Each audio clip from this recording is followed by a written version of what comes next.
হাঁস পালন করে স্বাবলম্বী হয়েছেন আমাদের কুমিল্লার যুবক। বেকারত্ব না থেকে আপনার হাঁসের খামার, যে কোনো কৃষি খামার বা কৃষি নিয়ে কাজ করতে পারেন, এতে আপনারা অনেক স্বাবলম্বী হবেন। বর্তমানে যারা একেবারে হতাশ, শুধু তাদের জন্য আজকের এই ভিডিওটা।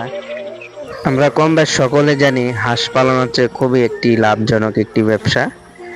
এই ব্যবসাটা তারাই লাভবান হইতে পারে যাদের জায়গা আছে, যাদের খোলামেলা প্রাকৃতিক এরকম পরিবেশ আছে, যে খাবারগুলা শুধু সিম্পল খাবার। আমি এসে দেখতে পারলাম এখানে 3-4টা বলের ভিতরে সামান্য কিছু ধান পানি দিয়ে দেওয়া আছে, আর বাকি খাবারগুলা কিন্তু সংগ্রহ করে এরা পানি থেকে।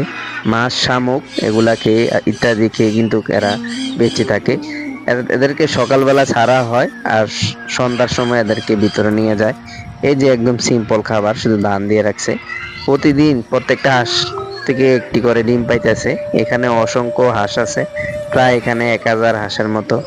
প্রত্যেক দিনে 1000 হাঁস থেকে 1000-এ ডিম পাইতেছে। তাইলে এই ব্যবসাটা কিন্তু খুবই একটি লাভজনক ব্যবসা।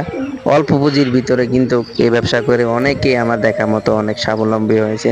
তাই আপনারা বিদেশে যাওয়ার জন্য অনেক টাকা আপনারা ব্যয় না করে আপনারা চাইলে কিন্তু ছোটখাটো একটি বিজনেস করেও কিন্তু আপনারা কিন্তু চলতে পারেন। মাসে কিন্তু লাখ টাকা কিন্তু আয় করতে পারেন। তো আমরা অনেকে দেখি বিদেশের জন্য অনেক ব্যয়বহুল টাকা কিন্তু আমরা অপচয় করি। অনেকে যাদের ভাগ্য ভালো তারা কিন্তু লাকি হয়, যাদের ভাগ্য খারাপ তারা কিন্তু 20 লক্ষ টাকাই কিন্তু হারিয়ে ফেলে। তাই